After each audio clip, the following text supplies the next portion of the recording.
Hi friends, welcome அவர் MBM. இன்றைக்கி வந்து நம்ம பார்க்க போகிறது பால் கொழுக்கட்டை.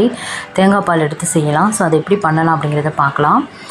ஃபஸ்ட்டு வந்து ஒரு தட்டில் வந்து நீங்கள் 1 கப்பு அரிசி மாவு எடுத்துக்கோங்க.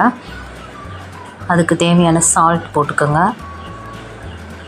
நல்லா மிக்ஸ் பண்ணி விடுங்க. அப்புறம் சூடான தண்ணி, தண்ணியை வந்து நல்லா சூடு பண்ணி அதில் கொஞ்சம் கொஞ்சமாக போட்டு மிக்ஸ் பண்ணுங்கள். நம்ம எப்படி கொழுக்கட்டை பண்ணுவோமோ சேம் அதே மாதிரி தான். மாவு நல்லா சாஃப்டாக இருக்கட்டும். அப்போ தான், இல்லைன்னா கொழுக்கட்டை வந்து ரொம்ப கட்டி மாதிரி ஆகிடும். ஸோ ரொம்ப சாஃப்டாக பிசைஞ்சிடுங்க. இந்த மாதிரி கட்டிப்படாத மாதிரி நல்லா அந்த சுடு தண்ணி ஊற்றும் போது அதுலேயே வெந்துடும். ஸோ அப்புறம் நம்ம என்ன பண்ணலாம் அப்படின்னு பார்த்தீங்கன்னா, ஒரு பிளேட்டில் வந்து குட்டி குட்டியாக உருட்டைகள் நல்லா ஷேப்பாக குட்டியாக போட்டிங்கன்னா நல்லாயிருக்கும். இந்த மாதிரி குட்டி குட்டியாக பால்ஸ் வந்து நீங்கள் உருட்டி போட்டுக்கோங்க. அதுக்கப்புறம் ஒரு இட்லி பாத்திரத்தில் அந்த அரிசி மாவு உருண்டைகள் எல்லாத்தையுமே வச்சுருங்க.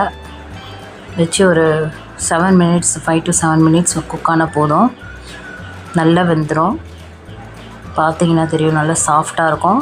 இப்போ வந்து பார்த்திங்கன்னா அதுக்கு தேங்காய் பால் செய்கிறதுக்கு மில்க் வந்து ஒரு 1/2 லிட்டர் மில்க் வந்து நான் வந்து யூஸ் பண்ணியிருக்கேன்.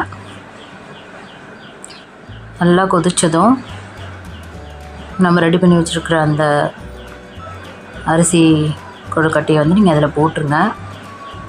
அதுக்கப்புறம் 1 கப்பு சர்க்கரை,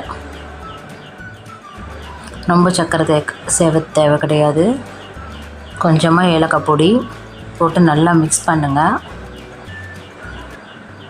மினிட்ஸ்க்கு அப்புறமா தேங்காய் பால் ஒரு 1/2 மூடி தேங்காய் நல்லா திக்காக எடுத்து வச்சுருங்க. இந்த தேங்காய் பால் ரொம்ப திக்காக இருக்கணும், அதுதான் முக்கியம். அப்போ தான் அந்த டேஸ்ட்டு சூப்பராக இருக்கும்.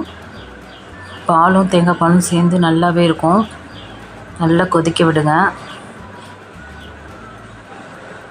நல்லா மிக்ஸ் பண்ணி கொடுத்துட்டு கொதிக்க விட்டிங்க அப்படின்னா சூப்பராக ரெடி ஆகிடும் உங்களுக்கு. இந்த கன்சிஸ்டன்சி இருக்கணும்.